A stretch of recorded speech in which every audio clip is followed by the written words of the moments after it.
नांदेडची निवडणुकीकडे लक्ष लागलं होतं कारण तुमच्या वडिलांचं नाव ऑपरेशन टायगरमध्ये होतं. तरीही तुम्हाला काँग्रेसनं आणि महाविकास आघाडीतले घटक पक्षांनी साथ दिलेली आहे. काय गणित असेल? मी यापूर्वी सांगितलं होतं, मी आघाडीचा होतो आहे. आता 2-3 दिवसापासून ज्या काही माझ्यावर एक ते वाचाळ तोंडाळ बाई ज्या काही माझ्यावर स्तुती सुमनं उधळत आहेत किंवा माझ्यावर शंका कुशंका माझ्याकडून काही अपेक्षा करतायत, त्या अर्थी कधी कधी असं वाटतं का राजकारणातून पॉज घ्यावा. पण माझी भूमिका काय हे माझे वडील आल्याच्या नंतर संध्याकाळी आपल्या सगळ्या मीडियाच्या समोर नक्की सांग. वडिलांची काही चर्चा वगैरे झाली आता काल त्यांनी व्हिडिओ पण एक जारी केला होता. हो, वडिलांची चर्चा झाली. वडील म्हणाले का सोयाबीन पेरलंय का, कापूस लावलाय का, पाऊस चांगला झालाय नांदेडला, 1-2 पाऊस आमच्याकडे जास्त आहे, ही चर्चा झाली. राजकीय चर्चा विचारतो मी. हे राजकीय चर्चा अजून मी तरी नाही केलेली. शेतकरी माणूस आहे, त्यामुळे माझ्यासोबत संपर्क झाल्याबरोबर पहिली ही शेतीची चर्चा झाली. बाकी जी काही राजकीय चर्चा आहेत सगळ्या गोष्टी आज संध्याकाळी आलेल्या पाहूया ना, त्याच्याबरोबर चर्चा.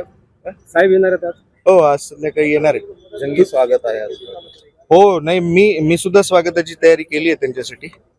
बघूया, मला काही लोकांनी ज्या अपेक्षा केल्या होत्या ना, का बुटं मारा, चप्पल मारा, पिंडदान करा, त्यासाठी एक विशेष स्वागत ठेवलंय माझ्या वडिलांचं. त्यामुळे आपण संध्याकाळी पाहू शकतो. कुठं ठेवले नांदेडला हात घालून? ते एअरपोर्टला ठेवणार. आल्याबरोबर त्यांचं माझ्या पद्धतीने एका मुलाने वडिलाचं स्वागत कसं केलं पाहिजे महाराष्ट्राला दाखव.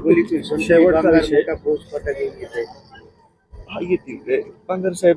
म्हणजे हे विभक्त होण्याच्या आधीची जरा गोष्ट सांगायला झालं तर मित्रता आहेत, पण पूर्वाश्रमीचे फार चांगले ऋणानुबंध होते आमच्या. निवडणुकीचा काय असेल निकाल विधान परिषदेत? मी सांगितलं ना आपल्याला. माझ्या काही तुम्हाला शंका वाटते का माझ्या चेहऱ्यावर? नाही, ते ऑपरेशन टायगर मुळे कुठेतरी मतं फुटलीत वगैरे असं असं काही नसते. असं काही नसतं. आणि मला नाही वाटत असं काही परिणाम झाला असावा. मी आपल्याला पहिलेच सांगितलं होतं, माझा सराव फार चांगला झाला होता. त्याच्यामुळे परीक्षेचं बर्डन ऐन टाइमवर कुठलं तरी एखादं क्वेश्चन सिलेबसच्या बाहेर आलं तर आपण अख्खं पुस्तक वाचून काढलेलं होतं, त्यामुळे असं काही फरक पडत नाही. Okay, thank you. एबीपी माझा, उघडा डोळे बघा नीट.